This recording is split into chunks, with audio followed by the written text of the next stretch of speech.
Hello everyone, mathematics bye Iftikhar sir. आज आपका chapter जो है न्यू स्टार्ट होगा मैट्रिक्स, और इसका जो सेकंड नेम है वो होता है मैट्रिक्स। क्या होता है? मैट्रिक्स। इसका मतलब ये होता है कि कोई भी वैल्यू को आप किस प्लेसमेंट से अरेंजमेंट कर रहे हैं। जैसे कि इसका ऑर्डर होता है आपके पास, मान लीजिए आपके पास ये क्या है, एक ऑर्डर है। क्या है? ऑर्डर। ऑर्डर मीन्स ऑर्डर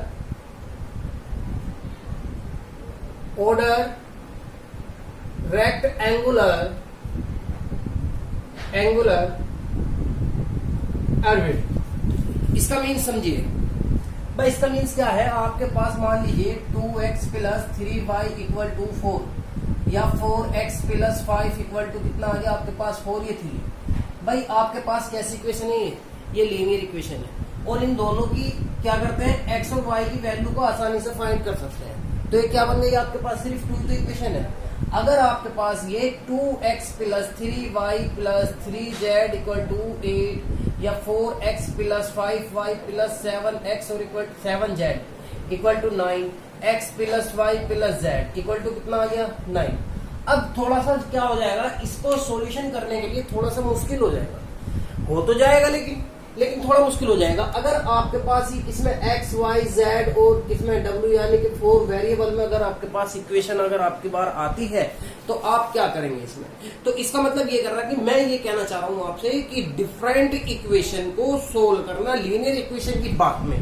तो क्या आगे इसका मतलब ये आगे कि ऑर्डर और आपके पास कितना आ जाएगा, रेक्टेंगुलर की शेप क्या होती है जिसकी अपोजिट साइड कैसी होती है, इक्वल होती है अपोजिट साइड। और एवरी का मतलब होता है किसी चीज का प्लेसमेंट करना। प्लेसमेंट यानी कि सारणी में रखना किसी चीज को स्थापित करना। ये क्या होगा आपका? मैट्रिक्स कहलाती है। अब इसका मैं क्या बता देता हूं, आप ये देखिए ध्यान से। भाई आपके पास जो है कोई matrix A equal to A1, A12, A13 up to सोन A1n। अगेन कितनी आ जाएगी?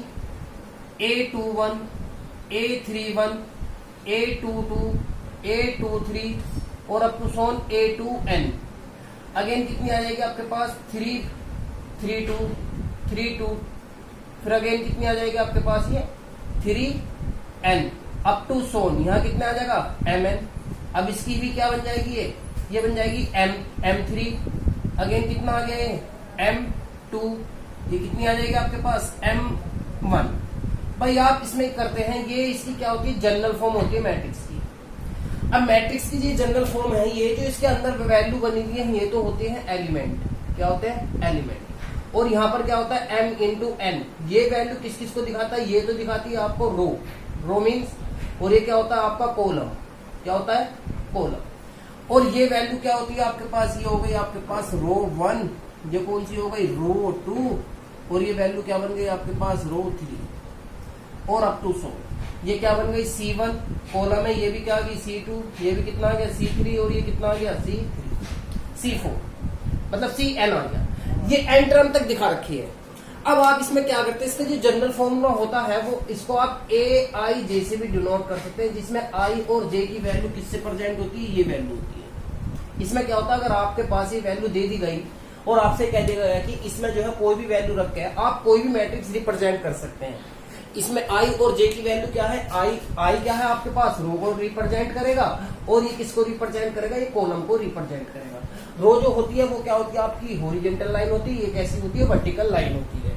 अब अगेन पॉइंट आता है इसमें, इसकी शॉर्ट फॉर्म में भी और लिख सकते हैं। शॉर्ट फॉर्म क्या होती है भाई? शॉर्ट फॉर्म में इसको ये लिख सकते हैं आप, क्या A इक्वल टू A क्या है? A का मतलब यह है कि रिप्रेजेंट जो मैट्रिक्स को करते हैं वो A से ही करते हैं। अगर आपके पास वेरिएबल दूसरा है तो दूसरा भी चेंज कर सकते हैं। और इसका जो सिंबल होता है वो होता है कैपिटल A, और इसको डिनोटेट करते हैं इस बॉक्स से मैट्रिक्स के। अब अगेन ये क्या आ गया? ये आ गया आपके पास ऑर्डर, यानी कि ये क्या आ गया? रो। और ये कितना हो गया? कॉलम। अब इसका जो सिंपल फॉर्मूला होता है वो A आता है आपके पास AIJ, और यहाँ कितना आ गया? m into n। ये फॉर्मूला होता है जनरल फॉर्मूला। जब आप यहाँ पर I J की वैल्यू रखते चले जाएंगे तो आपके पास यही रिप्रेजेंट होगी मैट्रिक्स, यही रिप्रेजेंट मैट्रिक्स हो जाएगी। अब क्या करते हैं? Number of column. अगर आपसे इसी में पूछा जाए कि नंबर ऑफ कॉलम कितना होगा, तो नंबर ऑफ कॉलम कितना हो जाएगा? m इंटू n हो जाएगा। ये क्या हो जाएगा आपके पास? Number of order, number of element. अब अगेन टॉपिक है इसमें, टॉपिक क्या, अभी एक एग्जाम्पल लेके दिखा देता हूं भाई। एग्जाम्पल क्या है, देखिए मैं आपको एक एग्जाम्पल लेता हूं यहां पर 1 2 3 4 5 6, ये कोई एक मैट्रिक्स है आपके पास। सबसे पहला आपसे क्या पूछा गया इसमें, ऑर्डर। ऑर्डर क्या होता है, ऑर्डर आपको पता है, सबसे पहला आएगी आपके पास 1 और ये 2, यानी कि कितना आ गया आपके पास 2, और ये कॉलम कितने आपके पास 3, ये हो गया ऑर्डर। अगर इसके एलिमेंट पूछा जाए तो इन दोनों की मल्टीप्लाई कर देंगे तो एलिमेंट कितना होगा 6 होगा। चलिए एक एग्जाम्पल लेके दिखाते हैं भाई। अगर आपके पास कोई है ना 12 एलिमेंट है, क्या है 12 एलिमेंट है, और जब ये 12 एलिमेंट है तो इसका ऑर्डर ऑफ मैट्रिक्स बता सकते हैं कि कितनी कितनी इसकी ऑर्डर ऑफ मैट्रिक्स बन सकती है। तो हम इसको क्या कर सकते हैं, हम ये कर सकते हैं कि 1 into 12 बन सकती है, नहीं बताओ, बन सकती है सिंपल। फिर क्या बन सकती है 2 into 6 भी बन सकती है, आपकी 3 into 4 भी बन सकती है ऑर्डर, और आपके पास 4 into 3 भी हो सकता है, 6 into 2 भी हो सकता है, 12 into कितना 1 भी बन सकता है। तो आपके पास टोटल डिफरेंट ऑर्डर जो है कितने रिप्रेजेंट हो सकते हैं, 6 ऑर्डर रिप्रेजेंट हो सकते हैं। तो ये क्या होगा आपका ऑर्डर ऑफ मैट्रिक्स, और डिफरेंट जो आपके पास ऑर्डर होंगे वो कितने होंगे, नंबर ऑफ 6। समझ में आ गई पिक्चर। अब अगेन क्या आता है, अगर आपके पास 3 into 2 की कोई मैट्रिक्स आपको रिप्रेजेंट करनी है, यानी कि आपको बनानी है, तो आपके पास जो है ना एक फॉर्मूला देगा, whose element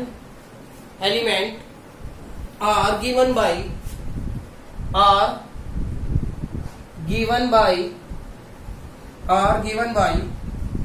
aij equal to 1/2 into I into 3j। भाई ये आपके पास क्या दे दिया, एक स्टेटमेंट दे दिया। अब इसमें जो है आपको क्या बनाना, 3/2 की मैट्रिक्स बनानी है। तो आप ये देखो इसमें रो कितने हैं, 3 हैं, स्तंभ कितने 2 है। तो क्या करते हैं 1 1 2 1 3 1 2 2 2 3 2, ये आपको एलिमेंट बनाने हैं। अब इनके जो है नंबर ऑफ पार्ट कहां से आएंगे, भाई सिंपल है, जब आपके पास जो है ये फॉर्मूला दे रखा है, प्रॉपर्टी दे रखी है, तो आपको पता है यहाँ पर क्या है, ये 1 1 नहीं है क्या, तो I इक्वल टू भी 1 आ गया, J इक्वल टू भी 1 आ गया। जब आप इसमें वैल्यू रख दोगे तो एक एलिमेंट आपके पास फाइंड हो जाएगा। फिर अगेन ये क्या रखेंगे यहाँ पर 1 और 2, I की वैल्यू 1, J की वैल्यू 2। जब यहाँ पर वैल्यू रखोगे तो ये प्रेजेंट क्या होगा आपके पास, दूसरा एलिमेंट। फिर अगेन क्या रखेंगे यहाँ पर 2 और 1, जब पुट करेंगे I J की वैल्यू में, तो यहाँ पर कौन सा एलिमेंट होगा 3। अगेन इसी अकॉर्डिंग आप कोई भी मैट्रिक्स आप इससे बना सकते हैं, चाहे वो आपके पास 3/3 की हो, या 4/4 की हो, या 1/4 की हो, कोई भी मैट्रिक्स एनीथिंग आप इससे रिप्रेजेंट कर सकते हैं। ठीक है, अब अगेन टॉपिक आता है आपका, नेक्स्ट टॉपिक है बहुत इंपोर्टेंट। अब आता है नेक्स्ट टॉपिक है आपके पास टाइप ऑफ मैट्रिक्स। ये सिर्फ आपको क्या है, डीपली समझना है कि ये है क्या, बाकी तो कुछ नहीं है, जनरल सी फॉर्म है, सारी की सारी आपको अच्छे से समझनी है। क्या करते हैं भाई इसमें, देखिए ध्यान से जरा, नंबर ऑफ टाइप। अब इसमें सबसे पहली जो आता है वो आती है बेटा नंबर 1 रो मैट्रिक्स। क्या आती है, रो मैट्रिक्स। और इसमें होता क्या है, इसमें जो है वैल्यू क्या बनती है आपके पास, 1 रो होती है। क्या होती है, 1 रो। जैसे एग्जाम्पल लेके दिखा देता हूं मैं आपको। एग्जाम्पल क्या है आपके पास, इसमें मान लीजिए आपके पास a इक्वल टू कितना आ गया 1 2 3 आ गया। कोमा नहीं लगा सकते, कोमा लगाने की बात मैं बाद में बताऊंगा। तो यहाँ कितना आ जाएगा भाई, आपको पता है m इंटू कितना होता है n, तो ये रिप्रेजेंट करता है रो को, और ये किसको करता है, कॉलम को। तो क्या बन गया आपके पास भाई, 1 तो रो है, और इंटू ये कितना आ गया आपके पास, ये इसका ऑर्डर। नंबर 2 मैट्रिक्स आती है आपके पास, कौन सी आती है, कॉलम मैट्रिक्स। कॉलम मैट्रिक्स में 1 कॉलम होता है। क्या होता है, 1 कॉलम। और ये भी रिप्रेजेंट कैसे करते हैं, a इक्वल टू 1 2 3। तो अब जरा ध्यान से देखना, इसमें जो है रो कितनी है, 3 है, कॉलम कितनी है, 1 है। तो ये क्या होगी आपके पास सॉरी, क्या करते हैं, ये बनती है आपके पास कॉलम। तो इसमें 1 ही कॉलम होना चाहिए। नेक्स्ट पॉइंट आता है आपके पास, इसमें आता है रेक्टेंगुलर मैट्रिक्स। क्या होती है, रेक्टेंगुलर मैट्रिक्स।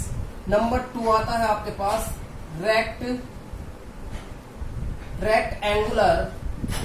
मैट्रिक्स वो कैसी होती है भाई, आपको तो सेम पता ही है, ए इस टाइप का रेक्टेंगुलर होता है, तो ये वाली साइड इसके इक्वल, ये साइड इसके इक्वल, तो वो क्या बन जाएगी आपके पास, ये बन जाएगी 2 3 4 5 6 7, तो कितना आ गया 2 into 3, ये कौन सी बन गई आपके पास, रेक्टेंगुलर मैट्रिक्स।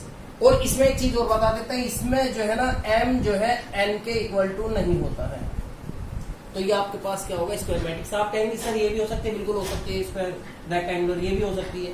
ये कैसी है आपकी हॉरिजॉन्टल है, ये कैसी है वर्टिकल लाइन।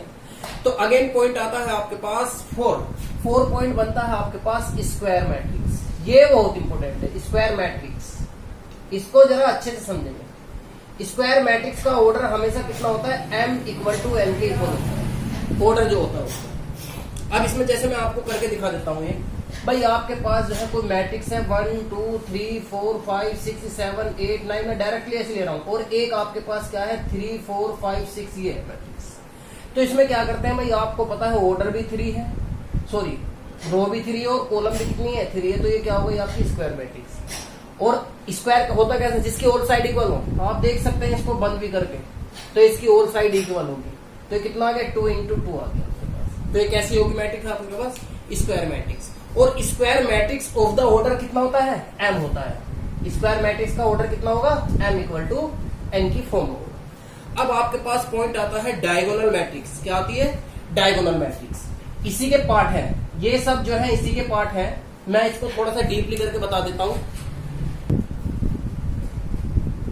देखिए भाई, ये आपके पास क्या है, स्क्वायर मैट्रिक्स है, ठीक है। और ये सब जो है ना इस स्क्वायर मैट्रिक्स के ये 4 पार्ट है। कैसे भाई, स्क्वायर मैट्रिक्स मैंने बताया, अगर आपके पास ए मैट्रिक्स है तो उसके ऑर्डर कैसा होगा, सेम होगा। अब आपको पता है डायगोनल मैट्रिक्स में क्या होता है, डायगोनल का मतलब होता है जो इसमें ये वैल्यू है, ये एलिमेंट कैसे होंगे, सारे अलग अलग होंगे, तो कैसी मैट्रिक्स कहलाएगी आपके पास, डायगोनल मैट्रिक्स। और इसके ये वैल्यू क्या क्यों होंगी, 0 होंगी। कैसी होंगी, 0। यू है डन। अब अगेन इसी से जो है ये वैल्यू बनी, और इसी के बाद आता है स्केलर मैट्रिक्स। स्केलर मैट्रिक्स कैसी होती है, डायगोनल उसका कैसा होता है, सेम होता है, all diagonal element are equal. तो एलिमेंट कैसे होंगे उसके, इक्वल होंगे। और ये भी रिप्रेजेंट किसको होगा, स्क्वायर मैट्रिक्स होगी, और डायगोनल मैट्रिक्स को रिप्रेजेंट करता है। भाई यहाँ एलिमेंट अलग है तो यहाँ कैसे है, सेम है, तो लेकिन है तो स्क्वायर मैट्रिक्स। अगेन मैट्रिक्स आती है आपके पास आइडेंटिटी मैट्रिक्स। और आइडेंटिटी मैट्रिक्स में क्या होता है, आइडेंटिटी तो हमेशा 1 ही होनी चाहिए। क्या होनी चाहिए, 1। ये कैसी होती है, स्क्वायर मैट्रिक्स में होती है। अगर आपके पास ही किसमें बन जाए, a इक्वल टू 1 0 0 1, तब भी आपकी ये कैसी होगी, स्क्वायर मैट्रिक्स होगी, डायगोनल सेम होगा। और इसमें क्या होगी, स्केलर मैट्रिक्स भी होगी, क्योंकि स्केलर मैट्रिक्स में आपको पता है डायगोनल कैसा है, सेम है। तो ये भी क्या होगी, आइडेंटिटी भी बोल सकते हैं इसको। तो ये क्या हो गया आपके पास, आइडेंटिटी मैट्रिक्स। अगेन पॉइंट आता है, लास्ट पॉइंट आता है आपके पास नल मैट्रिक्स का। नल मैट्रिक्स का मतलब ये होता है कि सारे एलिमेंट कैसे होंगे, 0 होंगे। लेकिन एक बात और सुनिए, जबकि नल मैट्रिक्स है, 0 मैट्रिक्स बोल सकते हैं इसको। और नल मैट्रिक्स में जो if could be the any order, ये किसी भी ऑर्डर में रिप्रेजेंट हो सकता है, किसी भी ऑर्डर में। अगर आपके पास ये पॉइंट है तो 0 भी आ जाएगा, मैट्रिक्स बने 1 2 3 4 5, तो ये क्या हो गया, 0 मैट्रिक्स इसको भी रिप्रेजेंट करेगा। That is clear. अब आप इसमें क्या करते हैं, एक पॉइंट और आता है तो नहीं है आपकी एनसीईआरटी में, लेकिन मैं फिर भी एक बार बता देता हूं। भाई ये क्या है आपके पास, 1 2 4 5 0 5 7 8 9 10, ये आपके पास डायगोनल है। तो इसमें क्या करते हैं, आपको पता है यहाँ पर क्या बनना है, ये आपका क्या बनना है, ट्रायंगल बनना है, नहीं बनना है, बनना है ना।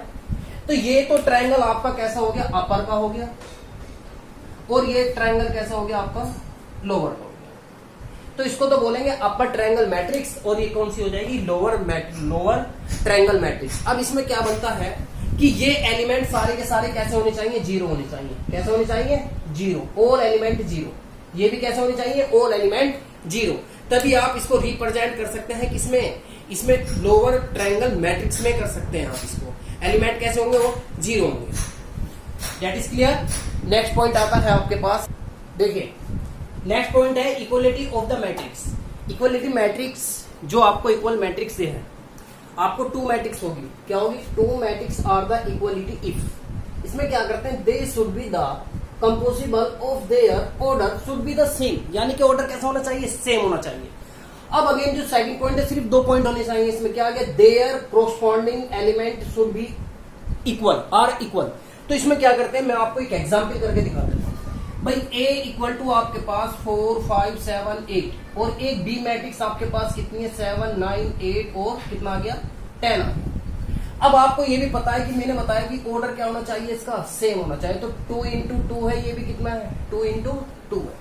तब अगर ये वैल्यू आप में कंपेयरिंग करनी है तो इसका हर एक एलिमेंट कोरोस्पोंडिंग इक्वल होता है, यानी कि ये एलिमेंट इसके इक्वल होगा और ये एलिमेंट इसके इक्वल होगा और ये एलिमेंट इसके इक्वल होगा और ये एलिमेंट इसके इक्वल होगा। और ये क्वेश्चन आता जरूर है। कैसे? आपके पास मान लीजिए A equal to 3A 5B दे रखा है आपको, और एक B पॉइंट आपको क्या दे रखा है X 5 Z और कितना दे दिया यहाँ पर 9 ये दे दिया। तो आपसे इसमें फाइंड क्या करा रहा, ये जो वेरिएबल दिख रहे हैं ना आपको, इनको ही फाइंड करा रहा है। तो क्या करते हैं, आपको पता ऑर्डर इज सेम। जब ऑर्डर सेम है तो आपको पता एवरी एलिमेंट आर इक्वल किसके कोरोस्पोंडिंग। तो कितना आ गया 3 इक्वल किसको होगा x के, तो x की वैल्यू कितनी आ गई 3। z के इक्वल कितना है, z के इक्वल 5, ये भी इक्वल आ गया। a की वैल्यू कितनी आ गई 5 और b की वैल्यू रिप्रेजेंट किससे होगी b से, तो b इक्वल टू कितना आ गया आपके पास 9 आ गया। तो ये क्या होता है आपके पास इक्वलिटी क्या होती है, मैट्रिक्स होती है। अगेन पॉइंट आता है, अगर एक चीज और देखो, अगर आपके पास इन दोनों मैट्रिक्स को ऐड करने की बात आ जाए, क्या करने की ऐड, तो जो भी एलिमेंट जहां रखा है वो उसी के कोरोस्पोंडिंग ऐड हो जाएगा। जैसे भाई 4 है तो कितना हो गया 4 प्लस 7 7 प्लस 8 और ये कितना आ गया 5 प्लस 9 और 8 प्लस 10। अगर माइनस का साइन आता है तो माइनस का साइन भी आप बिल्कुल सेम यही काम करेंगे कि कितना आ जाएगा माइनस आ जाएगा, यहाँ माइनस यहाँ माइनस यहाँ माइनस। लेकिन मल्टीप्लिकेशन में कुछ अलग ही काम करना पड़ता है, क्योंकि उसकी मल्टीप्लाई कैसी होती है, रो की जो मल्टीप्लाई होगी वो कॉलम के अकॉर्डिंग होगी, क्योंकि उसका एक पहला एलिमेंट दूसरे एलिमेंट से होगा, उसका पहला एलिमेंट दूसरे एलिमेंट से होगा, पर किसके अकॉर्डिंग, कॉलम के according. That is clear. Next, तो गाइज ये आपकी इंट्रोडक्शन वीडियो थी चैप्टर नंबर 3 की मैट्रिक्स की, और अब जो एक्सरसाइज स्टार्ट होगी वो एक्सरसाइज स्टार्ट करेंगे नेक्स्ट।